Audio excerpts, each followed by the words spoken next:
A big hello to all my little soldiers जो अभी 10th से मूव कर गए 11th में and those who have been dreaming of becoming a doctor one day.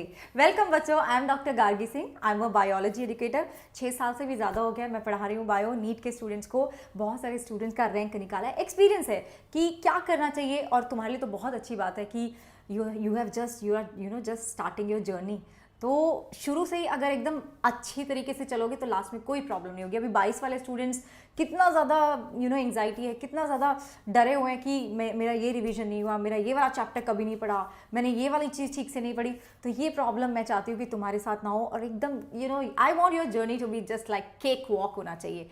कोई दिक्कत ना आए. यस बच्चों, हार्डवर्क लगेगा, मेहनत जरूर करनी पड़ेगी, but it is not difficult. It is not difficult. Yes, dedication and hard work के साथ सब कुछ हो जाएगा. Yes, okay. एंड अगर कुछ भी करना है सबसे पहले क्या स्टेप होता है? That is you have to dream on and that तो यू हैव ऑलरेडी डिसाइडेड, तभी तो मेरा वीडियो देख रहे होगे. So everything starts from a dream बच्चों, एंड इस ड्रीम को हम रियलिटी में कन्वर्ट करेंगे. कैसे करेंगे उसके लिए कुछ बातें हैं बस जो आपको ध्यान में रखनी पड़ेंगी. देखो, पहली चीज जो मुझे लगता है कि आपको पता होना चाहिए is that you have to know your syllabus. That is तो वेरी ऑब्वियस है ना यार. अगर तुम्हें कोई भी एग्जाम देना तो उसका सिलेबस तो पता होना चाहिए. करेक्ट. तो सिलेबस तो पता होना चाहिए. फिजिक्स में क्या आएगा, बायो में क्या आएगा, आपके केमिस्ट्री में क्या आएगा. ठीक है, ये सिलेबस मुझे कहाँ से पता चलेगा? Some of you must be knowing that ये सिलेबस आपको पता चलेगा बच्चों इस साइट पे. ठीक है, एनटीए आपका ये एग्जाम कंडक्ट कराता है, तो कोई इस साइट पे आपको इससे रिलेटेड काफ़ी सारी इन्फॉर्मेशन मिल जाएंगी. बायो में 11th में क्या सिलेबस है, 12th में क्या है, कौन से टॉपिक्स आते हैं. You can even get the practice test वगैरह भी आपको वहाँ मिल जाएंगे. Same with chemistry and physics. So one thing is sorted कि मैं क्या करने वाली हूँ, मैं क्या पढ़ने वाली हूँ. देखो, आई हैव सीन स्टूडेंट जिनका एक दिक्कत हो जाता है कि मैम अभी कल ही मैं कहाँ घाटकोपर गई थी मुंबई में. हमारा एक एग्जाम था, ठीक है, स्कॉलरशिप टेस्ट था. तो वहाँ पे मुझे एक बच्ची मिली, उसने बोला मैम मेरा 1 साल तो इसी में निकल गया, मुझे पता ही नहीं चल रहा था नीट में क्या करना चाहिए क्या नहीं करना चाहिए. ना तो मुझे ये पता था सिलेबस क्या होता है, ना मुझे ये पता था कि किस तरह से पढ़ाई करनी है. सो that is something that you I don't want कि आप लोग के साथ भी ऐसा हो. तो 1 साल बिल्कुल वेस्ट नहीं करना बच्चों. वो 1 साल के बाद वो वीडियोस मत देखने लग जाना कि 11th बर्बाद तो अब क्या करें. नहीं, वो हमें करना ही नहीं है. So first of all you have to know your syllabus. Second thing, जब आपको पता चल जाता है कि सिलेबस क्या है तो very obvious is you have to find your teacher. And सिर्फ टीचर नहीं, you need a mentor, you need a guide. और तुम लोग तो इतने लकी हो कि I am jealous of you. ठीक है, जब हम लोग पढ़ रहे थे तो हमारे पास ये ऑप्शन ही नहीं था. कोचिंग इंस्टीट्यूट में भेज देते थे, वहाँ पे जो भी टीचर अवेलेबल है उसी से पढ़ो, चाहे समझ में आ रहा है या नहीं आ रहा है. You guys are very lucky, you have an number of options. कितने सारे टीचर्स हैं जो आपको यूट्यूब पे मिल जाते हैं and they are all hard working, बहुत अच्छे से पढ़ा रहे हैं यार. लेकिन हमारी वाइब किसके साथ मिलती है, ठीक है, हमारी ट्यूनिंग किसके साथ बैठती है, हमारी फ्रीक्वेंसी किसके साथ मिलती है, दैट इज समथिंग जिस पे तुम्हें थोड़ा सा काम करना पड़ेगा. तो आप देख लीजिए आपकी किसके साथ फ्रीक्वेंसी मैच करती है, किसके साथ आपकी वाइब मिलती है, उसको नहीं छोड़ना है. फिर एक बार आपको पता चल गया ना कि यस ये वाली मैम, ये वाले सर के साथ मेरी फ्रीक्वेंसी बैठ गई है, राइट, उनको नहीं छोड़ना बच्चों. क्योंकि I have seen so many teachers जो I mean most of the teachers here they are so hard working, बहुत अच्छे से काम कर रहे हैं, बहुत अच्छा पढ़ाते हैं. बस बात होती है कि आपकी किसके साथ ट्यूनिंग बैठती है. So yes, you have to look for that teacher, that mentor. देखो, एक बात बताती हूँ, ये बहुत अच्छी भी बात है कि तुम्हारे पास इतने सारे ऑप्शन है, लेकिन प्लीज़ इसको ना क्या कहते हैं, नेगेटिव मत बना लेना अपने लिए. इतने सारे टीचर है, चलो आज यहाँ बैठ जाते हैं, कल यहाँ बैठ जाएंगे, परसों वहाँ बैठ जाएंगे. Don't do that. नहीं, ऐसे नहीं करना. टॉपर्स ऐसे नहीं करते. टॉपर एक बार अपना टीचर सेलेक्ट कर लेता है और फिर उसी के साथ पूरे 2 साल लगा के खत्म. एंड बच्चों ऐसे ही करना होता है. 1 टीचर 1 सब्जेक्ट, इधर उधर नहीं घूमने का है. So this is one thing, ठीक है. And in case if you are wondering कि अगर आपने मेरे सेशंस देखे हैं और अगर आपको लगता है आपकी वाइब मेरे से मिलती है एंड यू, चलो अगली चीज मैं आपको बोलूंगी, बुक्स क्या है जी. बुक्स में बच्चों बहुत सारे बच्चे बुक्स में भी भटकते हैं, ठीक है, इधर कोचिंग उधर कोचिंग, मॉड्यूल ये मॉड्यूल वो मॉड्यूल, बस मॉड्यूल पे मॉड्यूल पढ़ना है ये वो. But you are not focusing on NCERT. Most of the student they are not focusing on NCERT. भाई जहाँ से क्वेश्चन पेपर आता है वही तुम फोकस नहीं कर रहे हो. एंड अभी तो बच्चों अगर मैं ट्रेंड देखूँ पिछले 4-5 साल का तो 95% आपका NCERT ही है. तो मैं वो क्यों ना पढ़ूँ यार, ठीक है.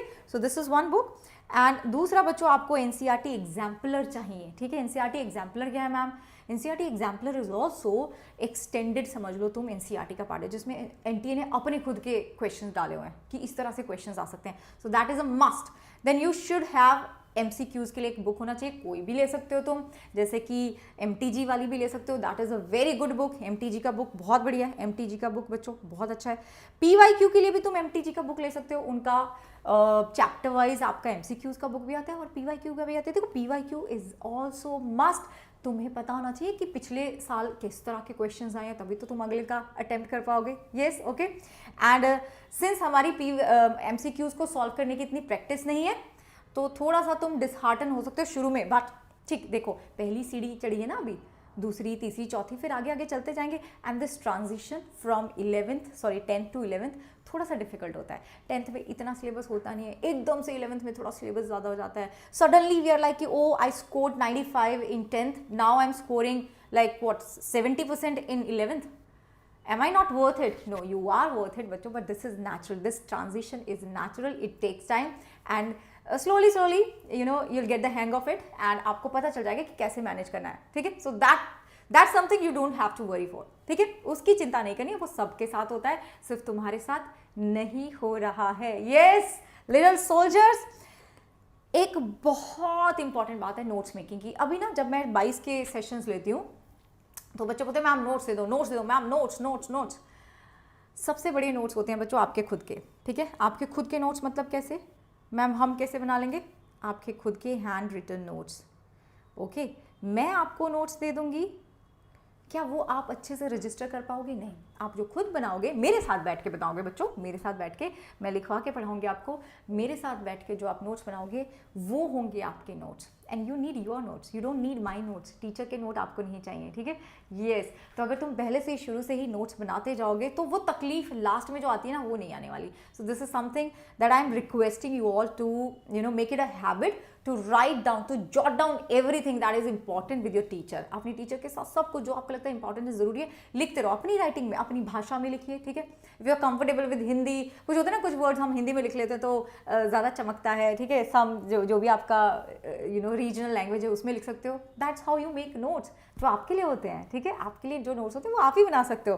दैट इज समथिंग जो आप ध्यान में रखोगे. एंड बच्चों टाइम टेबल के मामले में भी बहुत गड़बड़ करते हैं बच्चों को. तो एकदम अनरियलिस्टिक टाइम टेबल बनाना है. Okay, I you know wake up at 5 and then I will spend good 2 or 3 hours, देन उसके बाद 1 घंटे का ब्रेक, फिर उसके बाद फिर से 3-4 घंटे पढ़ाई. No, don't do that. ये पॉसिबल ही नहीं है. आप 3-4 घंटे लगातार पढ़ भी नहीं सकते हो. And most of you must B also having your school ना. ठीक है? आपके पास ज़्यादातर तो स्कूल भी होगा. तो बच्चों टाइम टेबल को हम क्या करेंगे, रियलिस्टिक बनाएंगे. रियलिस्टिक मतलब you know what is best for you.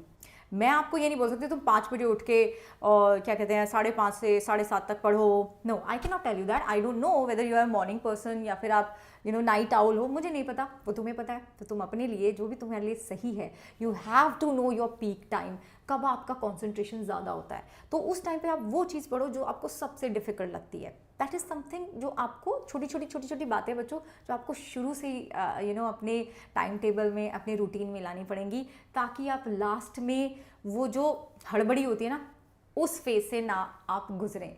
ये चीज़ें बड़ी इंपॉर्टेंट है. ठीक है? अभी ऐसा लग रहा होगा कि मतलब मैं जब भी कोई नया बैच आता है उसको हमेशा सबको यही बातें बोलती हूँ.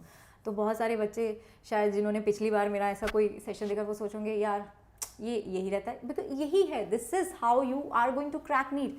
द थिंग इज दैट जो इसको फॉलो कर लेता है वो आगे बढ़ता है बच्चों, जो नहीं करता वो तो फिर तुम्हें पता है क्या होने वाला है. यस, तो it has to be task based, it should not be time based. ठीक है? मतलब इसका क्या मतलब है मैम, देखो जब भी आप कोई टारगेट ले रहे हो, ठीक है, जब भी आप टाइम टेबल बना रहे हो तो आप नॉर्मली लिखते हो कि अच्छा मैं 2 घंटे ये पढ़ने वाली हूँ.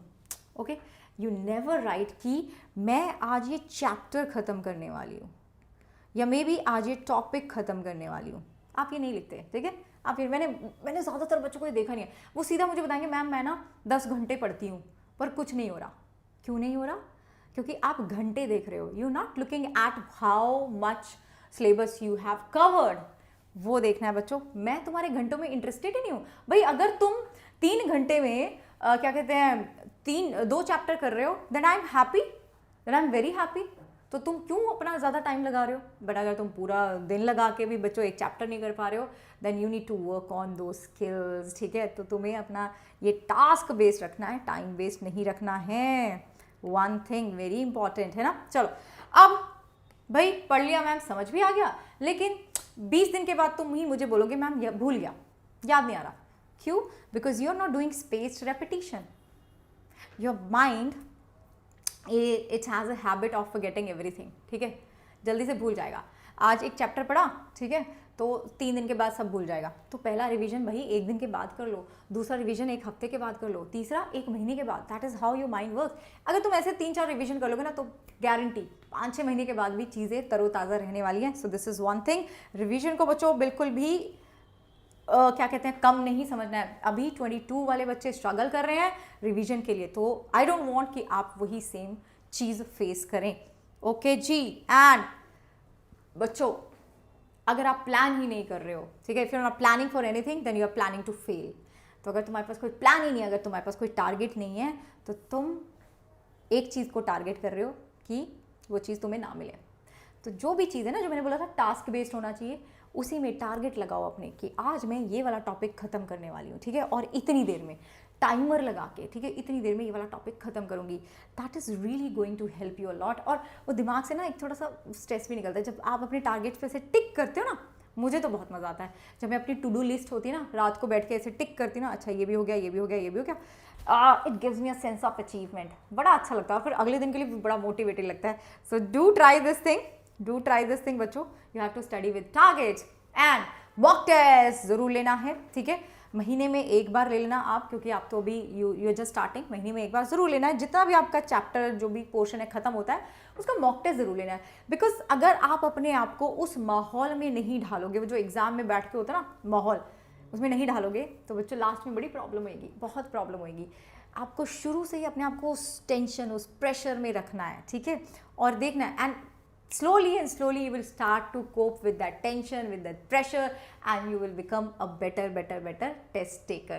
This is what NEET is all about. This is what any competitive exam is all about. ठीक है यार, नॉलेज तो बहुत लोगों को होती है, लेकिन उस नॉलेज को आप डिलीवर कर पा रहे हो या नहीं कर पा रहे हो, वो होता है टेस्ट का मतलब, ठीक है। तो कैसे होगा भाई, प्रैक्टिस को सोल्जर को भेज दो और प्रैक्टिस ना कराओ तो बेचारा, ठीक है। तो हम अपने छोटे छोटे सोल्जर्स को ऐसे नहीं भेज सकते ना। तो yes, you will get mock test बच्चों, ओके जी। एंड वो जो मैं आपको बैच के बारे में बात करा थी, वहाँ पे आपको सब कुछ मिलेगा। You will get everything. You will get DPPs, question practice होगा, मॉक टेस्ट होंगे, सब कुछ मिलने वाला है आपको। यस बच्चों। And I think this is the last thing. कभी कभी क्या होता है ना कि हम इतना, we are so lost in chasing our dreams that we forget to take rest, that we forget to breathe. तो वो भी बड़ा ज़रूरी है। टेक अ ब्रेक, ठीक है, ब्रेक्स लेने ज़रूरी हैं। वॉक करो, फिजिकल एक्टिविटी करो कोई सुबह ज़रूर, and take care of your health. अच्छा खाओ, that is something which is going to keep you active रहेगा, और आप थोड़ा सा चार्ज अप रहोगे कि यस अब मुझे पढ़ाई करनी है। तो दिस इज़ समथिंग बच्चों जो मुझे लगता है कि अगर तुम ये बातें अपने जर्नी में शुरू से लगा लोगे, तो आई डोंट थिंक कि कुछ गड़बड़ होने वाली है, ठीक है। तुम सही रास्ते पे चलोगे और बच्चों ऊपर ही जाने वाले हो। यस। एंड लास्ट में यस, पॉजिटिव एटीट्यूड के सामने कोई टिका है क्या? नहीं टिका है, बिल्कुल नहीं टिका है। सारे जो बहाने होते हैं, सब कुछ बच्चों रह जाते हैं, डिस्ट्रैक्शंस एंड एवरीथिंग, वो सब साइड में रह जाते हैं। If you have that if you believe in your self, तो क्या है, कुछ भी नहीं है, देखिए फिर तो होगा ही। If you really want to be a doctor, then you will find a way to tackle with all the distractions, all the negative thoughts, all the people जो तुम्हें annoy करते हैं कि अच्छा इससे नहीं हुआ, इससे नहीं होगा। आप ढूंढ लोगे बच्चों वो रास्ता, and it is possible. You just started, आपने तो अभी शुरू ही करा है।